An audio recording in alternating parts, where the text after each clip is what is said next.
We're back, people, and today we are going over why I think the Miami Dolphins will break the softness label in this upcoming season with the moves that they made this offseason. I think, if you look at it from a positive, like from that perspective, the positive moves they made, I think there was the clear plan was to get one younger. They went from the oldest team in the league to one of the youngest teams in the league.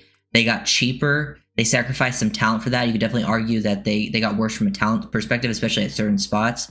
But the biggest area that I think they attacked was getting bigger, stronger, and just a lot tougher. You can go at nearly any position group and at least find someone that adds at least another toughness element to it.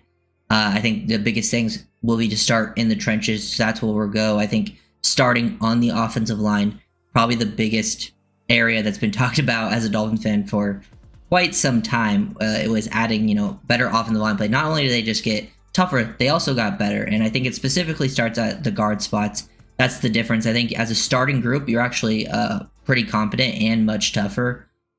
Looking at more of a 2023 form, you had James Daniels and Jonah Savianaya, one free agent, one draft player, both guys that can be people movers in the run game.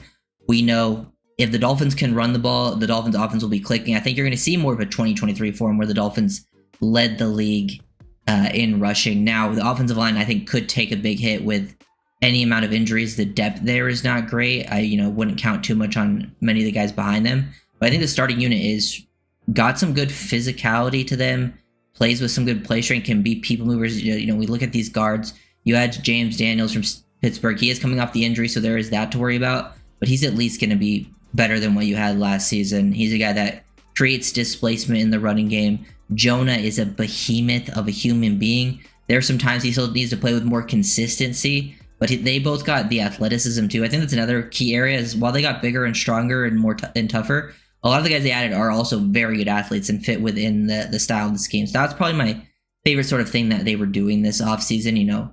Didn't love all the additions, but the guys they were bringing in, there was clearly a plan in place to get tougher, and I think that's something that won't be necessarily the main issue for Miami in this upcoming season. I think there will be different issues because we know we've struggled in those cold games on the road versus better teams where you need to play with more toughness for those guys who are running the ball down those throats. And I think being able to run the ball will be a big point of emphasis for Miami this upcoming season because it opens up everything else. So the trenches, huge part for them. Even the guys that are staying, like Austin Jackson, Patrick Paul, Aaron Brewer, they all have their certain weaknesses. But I wouldn't say toughness is any part of it. I think if there's anything Austin Jackson does well is he has a nastiness in the run game. Brewer is undersized, but he plays tough, super athlete. Patrick Paul, we know he's a freak of nature with his build. And I think if he can find more consistency, that natural physical toughness, play strength element will come with it. So I think the offensive line, at least the starting group, is a huge upgrade from that department compared to last year. The D-line, you lose Calais Campbell, but you keep Zach Sealer. And then you get younger and you get bigger, tougher up front. That was a big focus in the draft. You had Kenny Grant in the first round. This guy's playing at around, 340. He's huge. And he's a guy that still hasn't even reached his full potential, but freak athlete for his size. So physically dominant. He can collapse a pocket. He can take on double teams to free up linebackers. That's a key part, You hear Anthony, we were talking about having the requisite girth up front to still be able to play in these, nickel packages with your linebackers.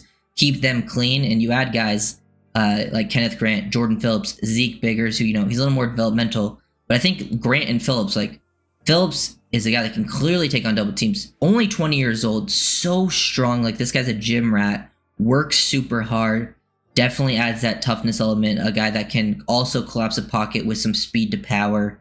These guys fit in, I think, exactly what Miami's looking for with young, very athletic, but also just very strong, tough players that can sort of change a narrative. And you can also build around long term to change that softness label that was put upon you. And all the guys you're still keeping up front, I think, can build upon that. And even at the edge position, you didn't really add anything, but you are getting Bradley Chubb and Jalen Phillips back, who didn't really play last year, which, we know what they are capable of just as players, not even necessarily, adding, more toughness to the team, which I do think they will add more toughness than what you had last year.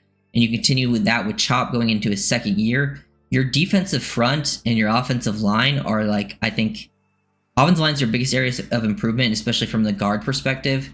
and then your defensive line and edge group should be your strength of the defense, which is, you know, a nice change of pace, I think, for what Miami needs, especially to have that on both sides of the ball. You can look, you know, and then even going beyond that, even at, you know, maybe positions of weaknesses that we can look at, you know, sticking on the defense side of the ball, we can look at linebacker, off-ball linebacker.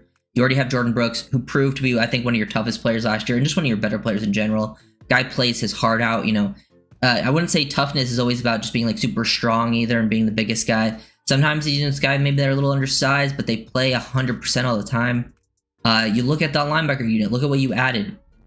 Willie Gay, he's the guy that, you know, might struggle to take on blocks at times, but he's a guy that goes out there and gives it 100%. They added KJ Britt, who, you know, to that linebacker unit, that guy is tough as nails, really good versus the run, has some struggles in coverage, you know, not the best athlete, but he's a guy who will play downhill, play physical, take on blocks. And I think, you know, that linebacker unit could need some help there because Dodson, who they brought back, was more of a coverage guy and did struggle at times versus the run, which could hurt a little bit of toughness. So they kind of were able to match that with him.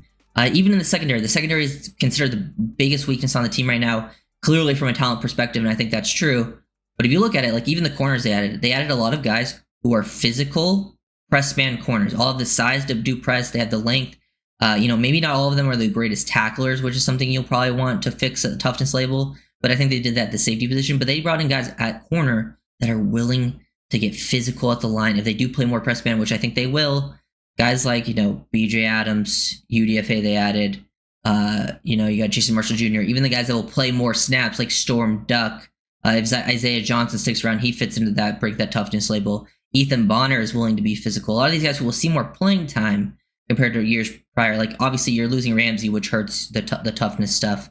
You know, but you lose Kendall Fuller, who wasn't really known for being, you know, overly physical. You keep Kohu in there, who's kind of more of the middle of that kind of situation when it comes to physical toughness.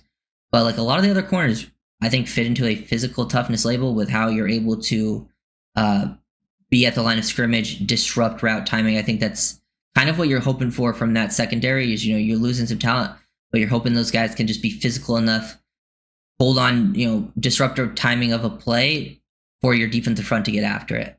Then at safety, you added, you know, you got size with Ifeatu Melifonwu. Ashton Davis is willing to be involved as a tackler. They're not like the most physical guys that I think break a softness label, but I think they are a step above what you had last year compared to safety because Jordan Poyer was not trying to tackle people. Javon Holland was, he was willing to make a tackle, but I still don't think he was necessarily known for being the toughest player. So I think you still upgrade there. You bring back Elijah Campbell, who's a great tackler, one of your better special teams player. He's a good guy to keep around. You have Patrick McMorris, who should see actual playing time this year. He's known for his toughness, being a physical tackler. And then you bring in Dante Trader Jr., who's not the biggest guy, but he's your typical safety who's like a little undersized, but very smart, good short area athleticism, and plays his heart out. Very willing to tackle. I love those types of safeties, you know, the guys that have that like Buda Baker to their game where like they're a little smaller, but they play, you know, like a missile. They fly around the field. They don't care about their body at times. And I think Trader has that sort of element to his game. And I think that will be huge. Like pretty much the entire defense, I think you upgraded from a toughness perspective from the guys you added and also the guys that you're getting back. And I think some guys can get even better just as players, especially the young defensive linemen. Going back to the offensive side of the ball, we talked about O-line. Even at other positions where it's like they did slight upgrades to break the softest label. They brought in Nick Westbrook-Akine, a bigger body receiver that will be like your 3rd/4th receiver to Malik Washington. He adds size to the room. He's also a guy who's willing to go out there and block. He's a physical presence down in the red zone. He makes some tough catches. He's willing to work the middle of the field, take some hits. He'll deliver some hits. Like that's super helpful. Even the UDFA receivers they added, like Theo Weiss Jr., Andrew Armstrong, also bigger body guys that are willing to play physical. These are like, even their smaller receivers like Malik Washington, Taj Washington, these are guys who I think, you know, play strong, play tough for their size, and they should see, you know, Malik will see more playing time this season. So I think from like the receiver there. Tight end, you didn't really add too much of the position, but like adding Pharaoh Brown, who I think is an upgrade from a toughness and blocking perspective compared to Durham Smythe. Like Pharaoh Brown's not going to really add anything as a receiver. You know, but he is a better blocker than what Smythe was. I think he plays a little more play strength, toughness. So that's even like a minor upgrade from that perspective there. Running back, you add Ollie Gordon. Alexander Madison, who I'm not super high on, is still like a bigger, tougher back. Ollie Gordon, we know him. He's a big guy, willing to deliver punishments. Even Jalen Wright going into year 2, if they have those guys, the running backs, will be helped from a toughness perspective. Just if your O-line is playing better ball, they're playing, creating more lanes, allow you to build up speed. If you can build up speed, you're able to deliver more punishment on the outside. Because, Achane, not known for being, the strongest guy, but he'll break some tackles for a guy that's undersized. He plays with some toughness. He'll get some injuries, get banged up a little bit, but he plays tough for his size. I would say pretty much the only position you didn't really upgrade from a toughness perspective, I guess, is quarterback. You added some guys there. I wouldn't say, it changes too much, but that's a position where you don't need to be overly physical. That you can have the guys built in around them. But pretty much everywhere else, running back, receiver, tight end, O-line, D-line, linebacker, the whole secondary, I think you got a little more physical, a little tougher. You might have sacrificed talent at certain spots, especially in the secondary, for that. But you are still very talented up front on the defensive line. The O-line just got better, and I think they break that softness label. So I do think they did enough. I think it's especially heading in the right direction. I don't think it's going to be just a complete 180 and now you're the toughest team in the league. But I don't think it's going to be this big thing where oh, the Dolphins are so soft, in comparison to everyone else. I don't think that will be the case anymore. I mean, maybe it will take a little bit for people to stop saying that because people don't necessarily watch. They just, keep their preconceived biases. But I don't think that will be necessarily the issue with the team in this upcoming season. I think health is still a big issue with what the team has. That can be sort of a softness label thing at times. But outside of that, I think you got tougher. I think they're heading in the right direction, building through the trenches. And we'll see, I think changing up the culture is kind of the finishing. They were, this was the start of changing up the culture. I think, after the season will be where they kind of have the finishing touches, kind of getting rid of that old guard that kind of set the culture last time, moving on from the guys like Tyreek Hill and stuff like that. But I think, that's kind of where we're at from this perspective. That's what I wanted to talk about in this video. I think they did enough to break this toughness label. So, let me know what you guys think down below. Make sure to like, comment, and subscribe. And 6 times.